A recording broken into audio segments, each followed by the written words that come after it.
Hello mga maring magandang araw. At itong video na to ay sa Siquijor, sa Kawayan Hotel Resort siya.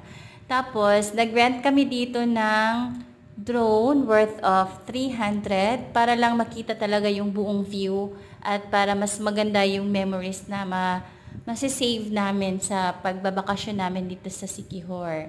So ayan, nakita nyo naman para kami nag-photoshoot, nagpe-prenup, pero hindi. Talagang nagbakasyon lang kami for 3 days sa Siquijor kasi nagse-celebrate kami ng wedding anniversary namin. So kita nyo, napakatirik ng hagdanan at napakaganda ng view talaga.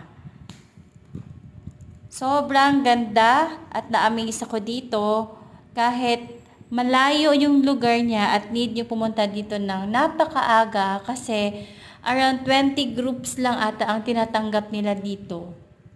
So, ayun, nag-enjoy naman kami. At ayan, pakaway-kaway pa nga ako dyan. At si Mr. ko, hindi naman sanay mag-drone, mag-picture-picture, video-video, pero nadala ko siya sa part na to.